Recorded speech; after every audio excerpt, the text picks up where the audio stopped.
somático. Bueno, ya el sistema nervioso autónomo antes lo hemos mencionado en múltiples aspectos. Como ustedes saben, el sistema nervioso central, bueno, el sistema nervioso podemos dividirlo en el sistema nervioso somático y autónomo. El sistema nervioso somático son todas aquellas redes neuronales que van a transmitir o van a recibir información de manera consciente. Este es el sistema nervioso somático. Puede ser la red neuronal motora, como la vía córtico-espinal, o la sensitiva, como la vía espinotalámico-lateral, por ejemplo, que va a llevar información a la corteza parietral del dolor y la temperatura. Sin embargo, tenemos el sistema nervioso autónomo, que es el sistema nervioso encargado de la recepción de información aferente, sensorial, o que va a llevar información eferente o motora hacia músculo liso, músculo cardíaco, a glándulas que obviamente no tienen la característica de ser conscientes, por eso se llama sistema nervioso autónomo.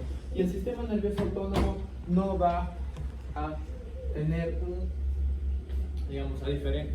al igual que los otros sistemas, que el sistema nervioso somático, no va a ser exento de un control a nivel superior, y este va a ser llevado a cabo principalmente por núcleos a nivel del tronco encefálico, son núcleos parasimpáticos, y el hipotálamo, que ustedes saben que es la glándula principal, que va a tener como función la coordinación y la relación con la región cortical y subcortical y con el sistema endocrino.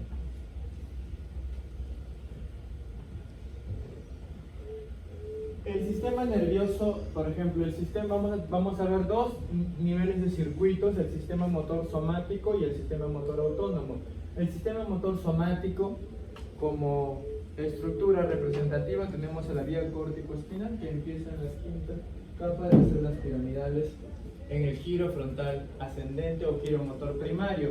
Este va a transmitir sus axones hacia la motoneurona inferior, y esta va a emitir sus raíces motoras anteriores para formar la camio neural a nivel del músculo estriado. Este es el sistema somático consciente. La diferencia en el sistema nervioso motor autónomo es que este va a iniciar en una neurona que va a formar parte del sistema nervioso autónomo, que puede ser simpático o parasimpático, y esta va a emitir unas fibras preganglionares que van a hacer sinapsis con el soma que se encuentra en el ganglio, y este va a emitir las fibras postganglionares, que corresponden a la prolongación axónica de estos somas neuronales que están en los ganglios, y esta fibra postganglionar va a tener relación con el órgano efector, ya sea músculo liso, ya sea el músculo cardíaco, ya sea alguna glándula endocrina. Entonces tenemos dos componentes del sistema nervioso autónomo, ambos tienen el mismo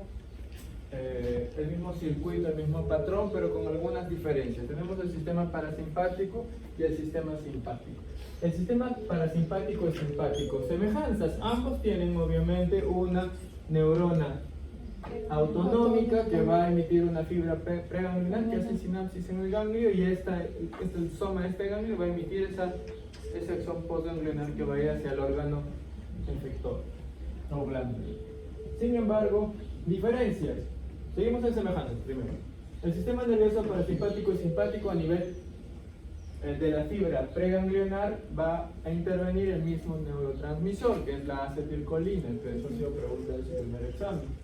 Y a nivel postganglionar va a establecerse las diferencias. A nivel parasimpático sigue siendo la acetilcolina, y a nivel simpático va a cambiar a la noradrenalina, norepinefrina, en inglés.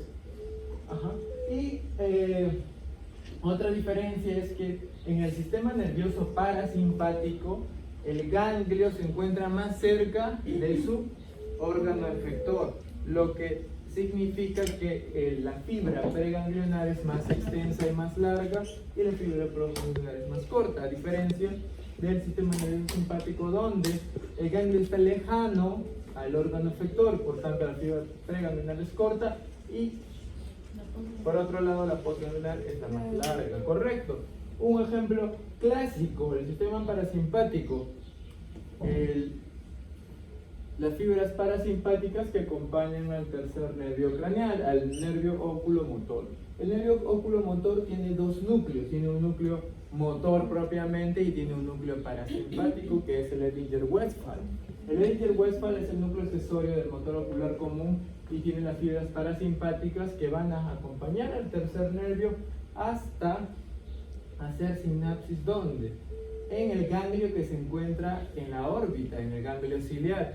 Si ustedes se dan cuenta, tiene un gran recorrido para llegar a la órbita, y en la órbita hace sinapsis en las neuronas que se encuentran en el ganglio ciliar, y estos van a emitir los nervios ciliares cortos para producir constricción de la pupila, miosis. Correcto. A diferencia del sistema nervioso simpático, que podemos tomar como ejemplo toda la cadena ganglionar simpática que se encuentra paralela a la médula espinal en la columna, y esta va a tener fibras preganglionales cortas, pero a partir de toda la cadena simpática van a emitirse fibras postganglionares hacia diversos órganos, incluyendo el corazón. Otra particularidad aquí que queremos hacer mención es que, como ya hemos visto cuando hicimos eje hipotálamo hipófisis suprarrenal, la médula suprarrenal constituye originalmente un derivado del neuroectodermo, es decir, directamente de la estirpe del sistema nervioso central, y esta es considerada un ganglio. Entonces, en la evolución, la médula suprarrenal ha perdido sus fibras postganglionares y se ha convertido en secretor, en una glándula, pero a este llegan fibras preganglionares del sistema nervioso simpático, generalmente esplácnico, y estas estimulan a la médula suprarrenal para segregar las catecolaminas y tienen el mismo efecto. La diferencia es que estas no tienen oxones que van a terminar en un órgano efector determinado, sino van a liberar la epinefrina como un órgano endocrino hacia el torrente sanguíneo para tener diversos efectos en todos los componentes de la economía.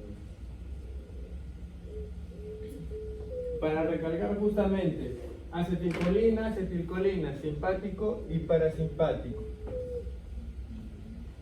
Noradrenalina y acetilcolina, la diferencia entre simpático y parasimpático. Fibra preganglionar corta y fibra preganglionar larga, simpático y parasimpático respectivamente. Fibra postganglionar larga y fibra postganglionar corta, simpático y parasimpático respectivamente. El sistema nervioso simpático corresponde a un sistema que va en síntesis a encargarse de las diversas variaciones fisiológicas que se producen en el organismo en determinadas circunstancias. El ejemplo más claro y más didáctico es aquella circunstancia en la cual el organismo tiene o se encuentra en peligro, en una situación de huida o de estrés. Es en este caso en el cual el individuo, el organismo, el ser humano va a tener que mejorar la perfusión tisular. ¿Y esto cómo se consigue? A través del incremento de la frecuencia cardíaca, a través del incremento de la potencia de la contracción. Segundo, incrementa su presión arterial a través de la contracción a nivel de los vasos sanguíneos. ¿Qué más? Se produce midriasis a nivel de la pupila. Esto va a incrementar pues el ingreso de rayos de luz directamente para estimular la retina y para tener mayor captación de nuestros campos visuales. A nivel de los bronquios va a producir broncodilatación. Esto va a mejorar la ventilación y la disponibilidad que hay a nivel de la membrana alveolo-capilar para mejorar la saturación de oxígeno y la presión de oxígeno arterial. ¿Qué pasa en el sistema tracto intestinal? Va a disminuir la motilidad del intestino, ¿verdad? Uno cuando está en una situación de huida, de estrés, se te van las ganas de orinar, se te van las necesidades fisiológicas y eso es producto de que está actuando el sistema simpático. Además, a nivel de la médula, a nivel renal, va a producir un incremento del flujo sanguíneo a nivel renal. y va a estimular a la médula suprarrenal, como ya mencionamos, a liberar más catecolamina. Entonces, esto es la acción del sistema nervioso simpático en los diversos órganos del cuerpo. Los principales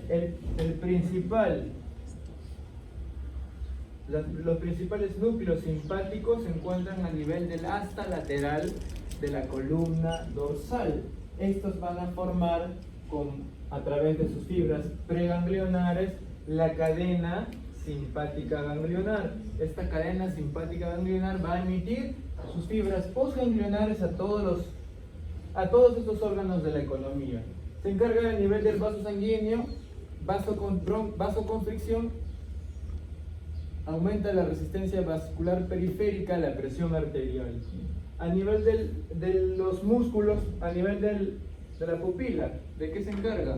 De producir contracción de los músculos ciliares largos y produciendo midriasis. A nivel del corazón, incrementa el inotropismo, el cronotropismo. A nivel de los bronquios, va a producir la broncodilatación, disminución de las secreciones mucosas. A nivel gástrico va a disminuir la secreción de ácido clorhídrico. A nivel renal va a incrementar el flujo sanguíneo. A nivel renal va a incrementar la liberación de norepinefrina por la misma médula suprarrenal, y en el intestino va a producir disminución del peristaltismo.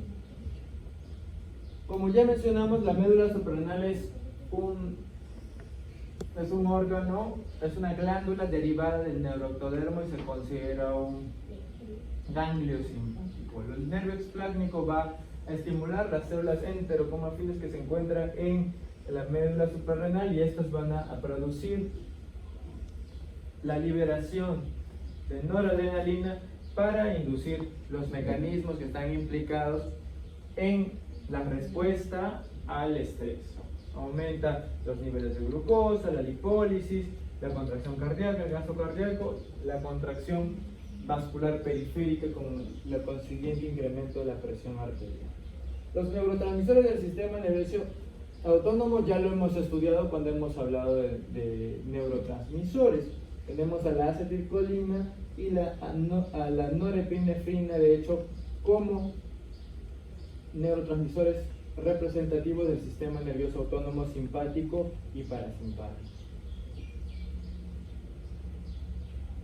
El sistema nervioso parasimpático, por otro lado, es el sistema antagonista del sistema nervioso simpático. En realidad, más que antagonista, es un sistema recíproco, porque en el organismo, en un individuo, tiene que haber dos sistemas que se van a contrarregular. Así como las hormonas y todos los estímulos que hay en el cuerpo tienen una contrarregulación, el sistema nervioso autónomo también tiene una contrarregulación, que es el sistema parasimpático. Así como en el sistema nervioso simpático, los principales núcleos del sistema nervioso simpático se encuentran en el asta lateral de la columna dorsal y que forman la cadena ganglionar simpática. En el sistema nervioso parasimpático van a conformarlo principalmente los núcleos que van a formar parte de los nervios craneales que tienen componente parasimpático. Doctor, ¿no hay una cadena parasimpática ganglionar? No, hay una cadena simpática ganglionar y existen nervios con componente parasimpático. De estos hay uno que es principalmente y únicamente sensorial parasimpático. ¿Quién es?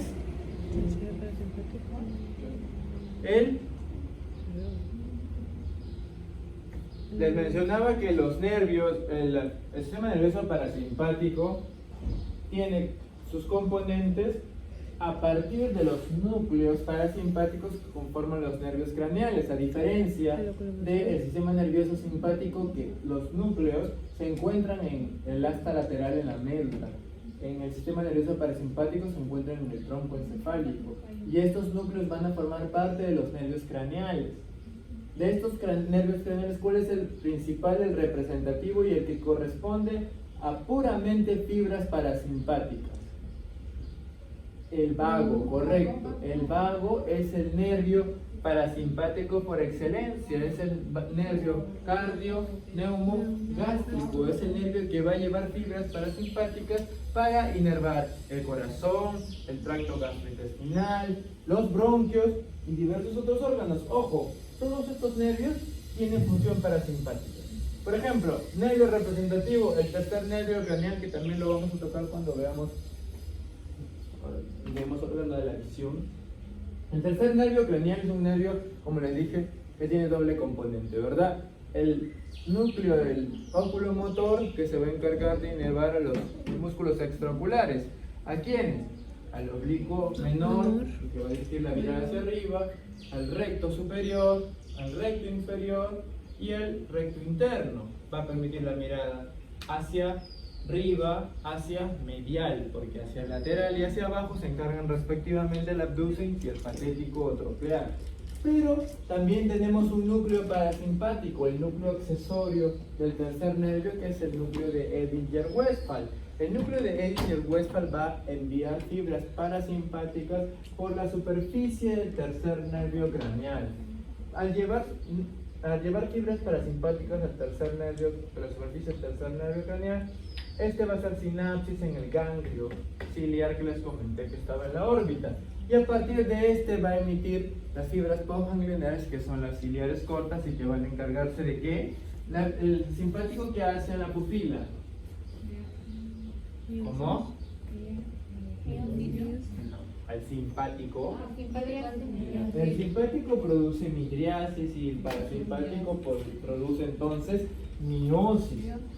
Es importante que ustedes tengan en cuenta el tercer nervio craneal, porque los que nos dedicamos a neurociencias sabemos que la evaluación de la pupila es una parte fundamental del estudio neurológico de un paciente. ¿Por qué? Porque al comprobar el tamaño pupilar del mismo, o sea, si nos aseguramos que las pupilas se encuentran isocóricas, iso igual córico, tamaño pupilar, si se encuentran iguales, estamos estableciendo que existe una adecuada conformación de la vía del tercer nervio craneal. Y cuando hablamos de la vía del tercer nervio craneal nos referimos desde el núcleo de Edinger-Westphal, que se encuentra en el mesencéfalo, hasta la salida del tercer nervio, que se encuentra y se realiza a través de la fosa interpeduncular, y esto que va a llegar al ganglio ciliar. ¿Por qué? Porque tengamos en cuenta que tienes un paciente con un politrauma, tienes un paciente politraumatizado que llega con un severo trastorno de conciencia, paciente que apenas y despierta, apenas tiene los ojos cerrados, lo estimulas, puede abrirlo, no habla y no produce ningún movimiento, o tal vez produce un movimiento anormal, patológico, digamos rigidez de, pongámosle ya, rigidez de, no se acuerdan quizá, rigidez en extensión, que es rigidez de celebración, que implica daño mesencefálico. Entonces, ¿y eso por qué se produce? Bueno, eso ya lo vieron, no quiero complicar. La enfermera les dice, doctor, o sea, porque ustedes desde que son internos son doctores. Doctor, el paciente tiene anisocoria. La enfermera sabe que eso es grave, ella no sabe por qué, esa es la diferencia entre ustedes y la licenciada que ya tiene 50 años trabajando en el hospital.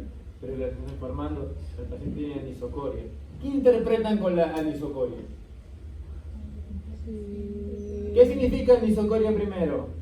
Si isocórico será igual tamaño pupilar, anisocórico es que están diferentes, ¿no? An es un prefijo de negación. Entonces, como el an, simplemente cuando se procede una vocal, ya no se pone a isocórico, no, o sea, no es an isocórico. Bueno, prefijo de negación, no igual. Si no están iguales, significa que uno está o más grande o más pequeño. Lo más probable en el contexto de trauma es que uno esté más grande. La enfermera dice, doctor, tiene anisocoria derecha. Eso significa que el derecho está más grande. ¿Y por qué creen que se deba? Porque las fibras parasimpáticas que lleva el tercer nervio craneal y se encargan de la miosis van a estar lesionadas. ¿Y eso qué va a significar? Acuérdense que las fibras parasimpáticas van en la superficie. Entonces, si hay un daño en el tercer nervio craneal, se produce por compresión. Lo más probable es que en un contexto de trauma el paciente tenga un hematoma epidural, es un hematoma que está comprimiendo el mesencéfalo, por eso el paciente tiene el tercer nervio craneal que está haciendo anisocoria. Además, el paciente está con rigidez, ya dijimos, de descerebración, y esa es una rigidez de extensión, con extensión, rotación interna y extensión de miembros inferiores. Eso es producto del predominio de las vías extrapiramidales en detrimento de la vía piramidal. ¿Quién pasa por el pie del pedúnculo cerebral? La vía corticoespinal. Y si el mesencéfalo está comprimido por el uncus del temporal, por un que está desplazado por un hematoma, eso va a producir daño en la vía corticoespinal, va a producir la rigidez de celebración, va a producir daño en el núcleo parasimpático y eso va a producir midriasis de ese lado o anisocoria. Por eso es importante que entiendan los mecanismos. ¿Existen otros nervios parasimpáticos, doctor? Por supuesto. Tenemos al sexto nervio craneal, al séptimo nervio craneal, que es el nervio facial. El nervio facial, desde que nace a nivel el séptimo nervio facial tiene su origen real a nivel mesencefálico, a nivel del puente. Pero este va a nacer, su salida o su nacimiento aparente es a nivel del surco bulbo protuberancial, a nivel lateral, con el octavo que es el vestíbulo coclear. ¿Por qué van juntos? Porque hacen un complejo que ambos se van a meter al conducto auditivo interno. En el conducto auditivo interno el facial tiene otra ruta. El facial va a dar una rama que se llama el nervio petroso superficial mayor, que va a terminar aquí, va a terminar justamente en el ganglio submandibular y que va a dar ramas para las glándulas submandibulares, y también va a terminar aquí a nivel del ganglio óptico para inervar las glándulas lacrimales. El nervio 11 está relacionado con la glándula parótida, pero el vago que es el nervio erraticus, el nervio cardio neumogástrico, tiene fibras parasimpáticas para hacer justamente los mecanismos opuestos o contrarreguladores al sistema simpático. En el corazón va a estimular la bradicardia, va a disminuir el inotropismo. A nivel del estómago estimula la liberación de ácido gástrico. A nivel del píloro estimula la apertura del píloro. A nivel del intestino estimula el peristaltismo.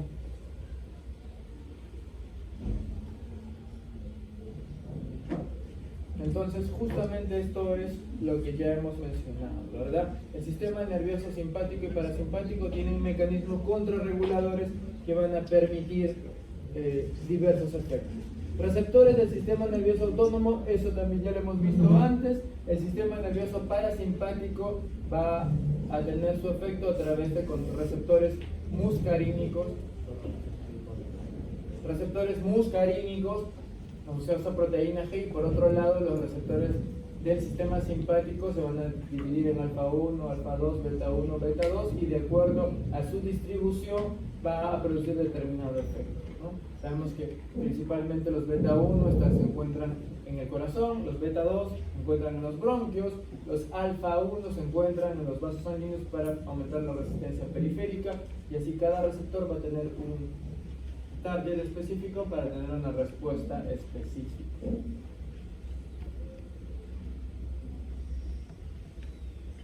Muy bien, ahora vamos a ver un poco de control económico. Muy bien, existe el control autonómico a nivel que el sistema autónomo va a permitir regular los diversos cambios fisiológicos que exigen o que existen en el cuerpo de acuerdo a determinados cambios. Por ejemplo, de presión. Cuando nosotros nos encontramos acostados y luego nos ponemos de pie, ¿existe o no un cambio de presión? Sí. Existe naturalmente un cambio de presión porque existe la necesidad del corazón a vencer la fuerza de gravedad para mantener la presión de perfusión. Por ejemplo, del cerebro. El cerebro tiene que tener una presión de perfusión cerebral aproximadamente entre 50 y 150. Cuando la persona se encuentra parada, entonces el corazón tiene que trabajar más para poder luchar contra la gravedad y la presión de perfusión cerebral no se disminuya. ¿Qué pasa y qué es lo que sucede fisiológicamente cuando hay estos cambios de posición, por ejemplo? Uno, cuando nos ponemos de pie, la presión arterial disminuye y esto va a estimular receptores de presión arterial que van a enviar una respuesta desde el bulbo raquídeo hacia el corazón para aumentar la frecuencia cardíaca y de esta manera aumentar la presión arterial. Y doctor, ¿dónde se encuentran esos receptores de presión para poder determinar esos cambios que existen de acuerdo a la posición? Se encuentran en el callado aórtico y se encuentran en el cuerpo carotídeo a nivel de nacimiento de la carótida interna. Estos van a justamente detectar estos cambios de presión que van a llevar información al bulbo raquídeo y van a hacer sinapsis a nivel del núcleo del tracto solitario. Y el núcleo del tracto solitario justamente es un núcleo de componente parasimpático y que forma parte de hecho del vago con el núcleo ambiguo y el núcleo del vago. El núcleo del vago, el núcleo ambiguo y el núcleo del tracto solitario son los tres núcleos que van a conformar al vago. El núcleo del tracto solitario es estimulado por la información que trae del cuerpo carotídeo y del callado de la aorta, y dependiendo de si es que hay un incremento o una disminución de presión, va a estimular o inhibir el efecto del vago a nivel del corazón. Por ejemplo, hay un incremento de presión arterial detectado por el cuerpo carotídeo o el callado de la aorta por los vagoreceptores.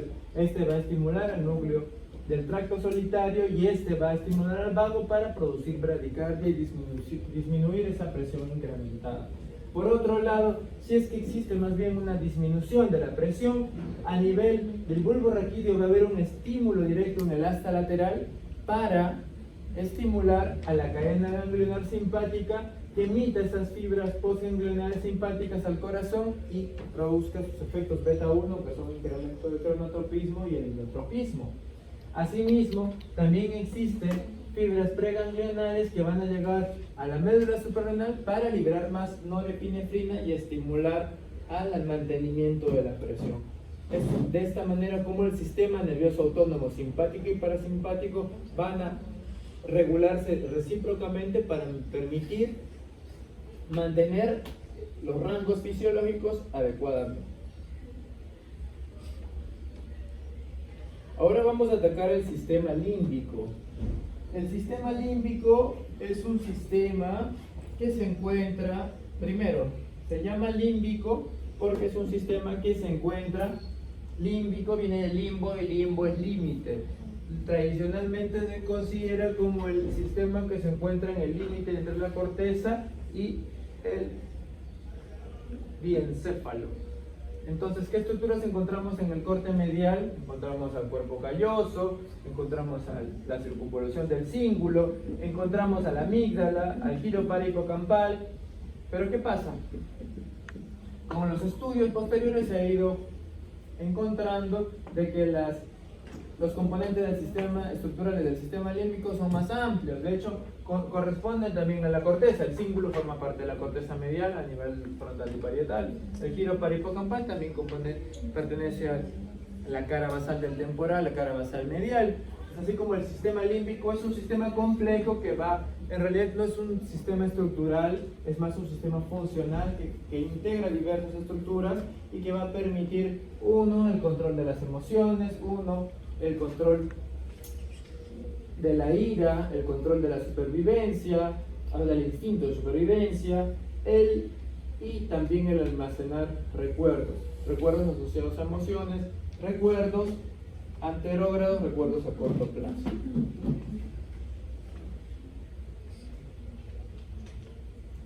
Como les comenté, existe un circuito en el cual el sistema límbico va a interaccionar entre la corteza de órbito frontal y va a conectar a través del cíngulo y el giro parahipocampal para llegar al uncus. Y de esta manera va a asociarse con los núcleos anteriores del tálamo, con la amígdala temporal y para producir los efectos que les quiero mencionar. Todo se va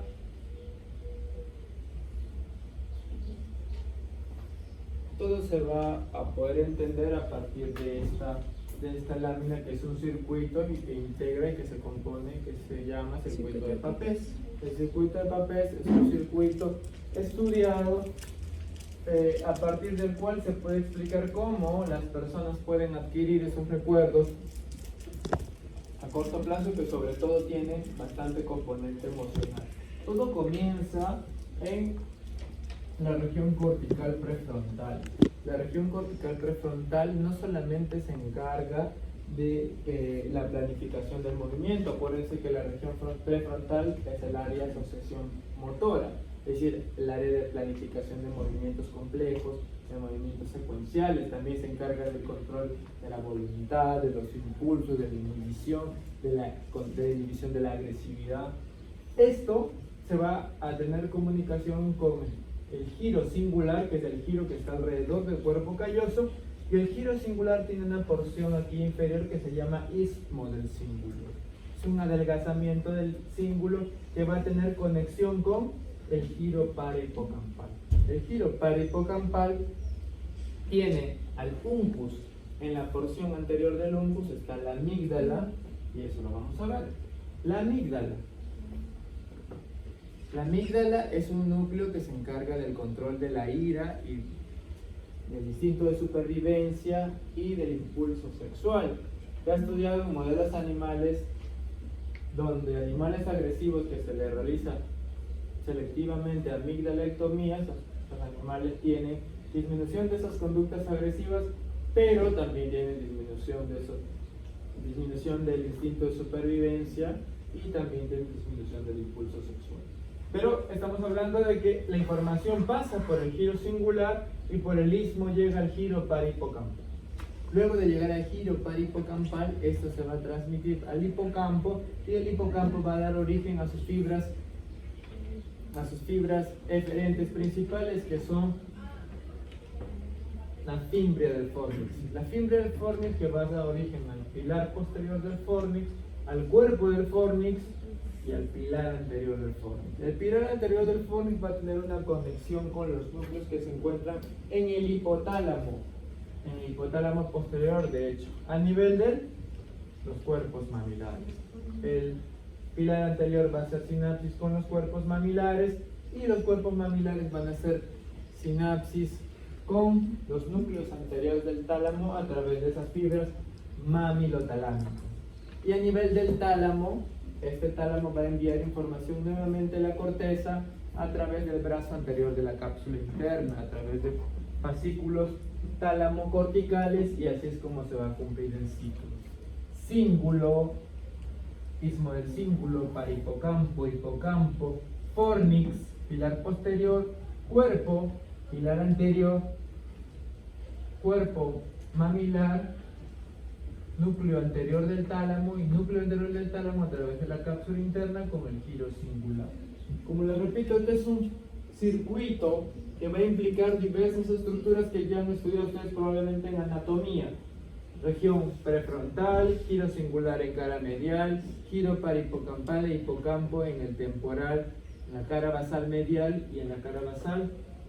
El fornix, que rodea el tálamo y que va a formar justamente con el tálamo la estría coroidea.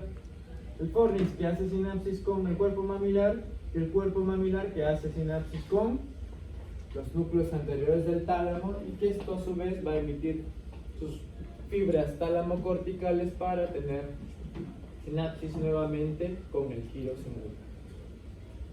La función de este circuito justamente es integrar diversas estructuras que van a encargarse del control de las emociones, del control de los impulsos, pero también la retención de información para la memoria anterógrada, la memoria a corto plazo y la memoria emocional.